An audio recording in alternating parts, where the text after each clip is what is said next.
The rain hammered against the windows of our small cottage in the Cotswolds, mimicking the storm brewing inside me.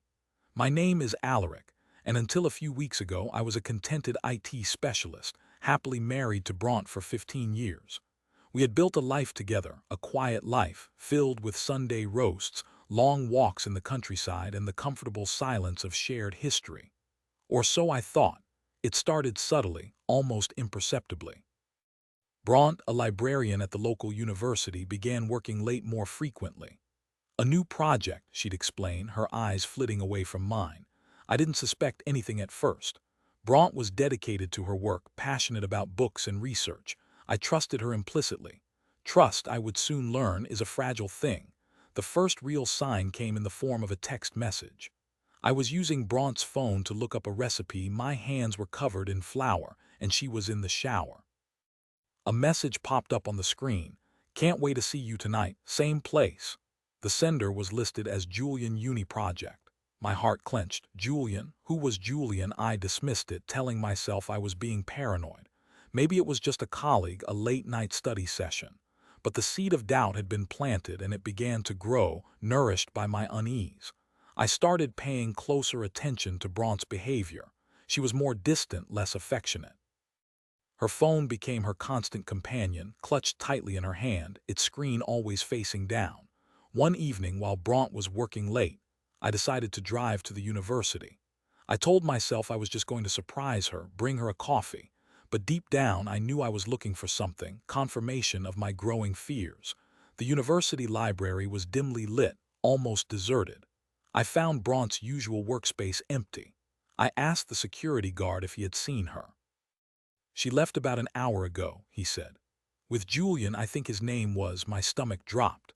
I thanked the guard and walked back to my car, my mind racing.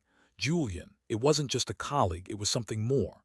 I drove aimlessly for hours, the rain blurring the streetlights into hazy halos. I couldn't go home. Not yet. I ended up at a small pub on the outskirts of town, nursing a pint of bitter. My thoughts swirled around me, a maelstrom of confusion, anger, and disbelief. How could Bronte do this? How could she betray me after all these years? The next morning I confronted her. She denied it at first, her eyes wide with feigned innocence. "Alaric, you're being ridiculous. Julian is just a colleague. We're working on a research paper together." But I pressed her, my voice trembling with suppressed rage. "I saw the text message, Bronte. I spoke to the security guard. Don't lie to me." Finally, she broke. The tears started to flow, and the truth came tumbling out in a torrent of apologies and excuses.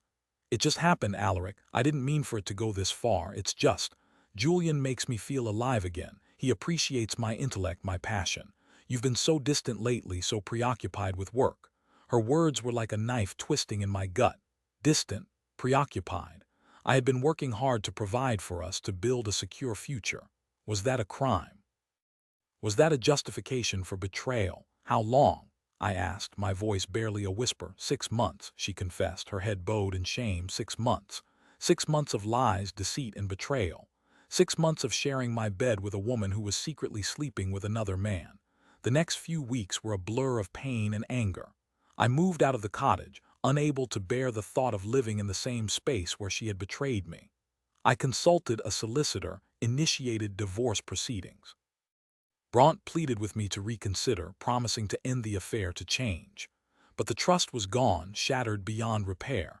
I threw myself into my work, burying my emotions in lines of code. But the pain was always there, a dull ache in my chest. I couldn't sleep, couldn't eat. I lost weight, became withdrawn. My friends, Cedric and Nigel, tried to support me, but I pushed them away, unable to bear their pity. One evening, Cedric came to my apartment uninvited. He found me sitting in the dark, staring blankly at the television. "Alaric, you can't keep doing this to yourself," he said, his voice filled with concern. "You need to get out, meet people, move on." I scoffed. "Move on? How can I move on when my heart is broken?" "By taking control," Cedric said firmly. "By not letting Bronte and Julian win." His words struck a chord. He was right. I couldn't let them destroy me. I needed to find a way to reclaim my life, to find happiness again. I started small. I joined a gym, started running. I reconnected with old friends, took up new hobbies. I even tried online dating, though the thought of trusting another woman filled me with trepidation. Then one day, I stumbled upon something that changed everything. I was going through some old files on Bronte's computer, looking for some financial documents for the divorce proceedings. And that's when I found it, a hidden folder labeled Julian. Inside were dozens of emails, not just between Bronte and Julian, but also between Julian and several other women. It was clear that Julian was a serial philanderer, a manipulative womanizer who preyed on vulnerable women. But that wasn't the worst part. As I scrolled through the emails, I discovered something even more shocking. Julian had been systematically embezzling money from the university, using Bronte to cover his tracks. Bronte wasn't just having an affair, she was an accomplice to a crime. A surge of anger coursed through me, but this time it was different. It wasn't just the pain of betrayal, it was righteous indignation. I couldn't let them get away with this. I printed out all the emails and took them to the university authorities. They launched an investigation, and within days, Julian was suspended. Bronte was also questioned, and when confronted with the evidence, she confessed everything. The police were called in, and both Bronte and Julian were arrested. They were charged with fraud, embezzlement, and conspiracy. Their lives were ruined. I watched the news reports with a sense of grim satisfaction. Justice had been served. They had betrayed me, and now they were paying the price. But even as I celebrated their downfall, I knew that it wouldn't bring back what I had lost. The trust, the love, the shared history, it was all gone, replaced by bitterness and regret. I continued to rebuild my life slowly but surely. I found a new apartment, a new job. I even started dating again, though I was still cautious, still wary of getting hurt. One evening I was at a local art gallery, admiring a painting by a local artist, when I met a woman named Guinevere.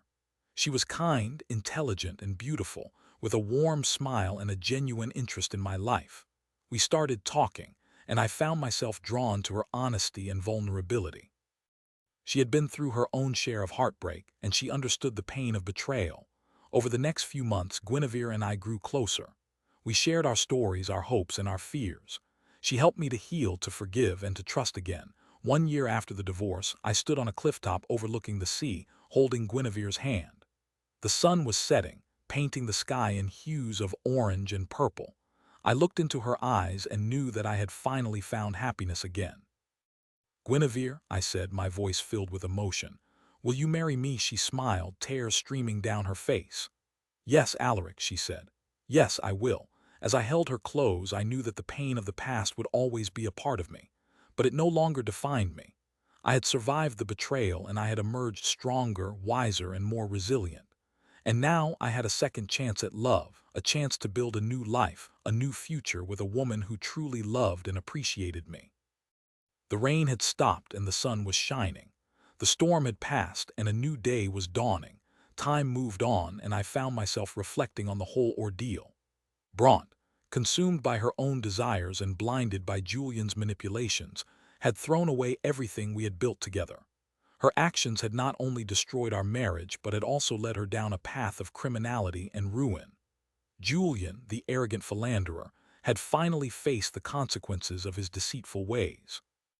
As for me, I had emerged from the ashes of betrayal, scarred but not broken. I had learned the importance of self-worth, the strength of resilience, and the enduring power of love. I had found happiness again, a happiness that was all the more precious because it had been earned. Life is unpredictable, filled with both joy and sorrow. Betrayal can be devastating, but it doesn't have to be the end. It can be an opportunity for growth, a catalyst for change, a chance to discover your own inner strength. And sometimes, just sometimes, it can lead you to a love that is even greater than the one you lost.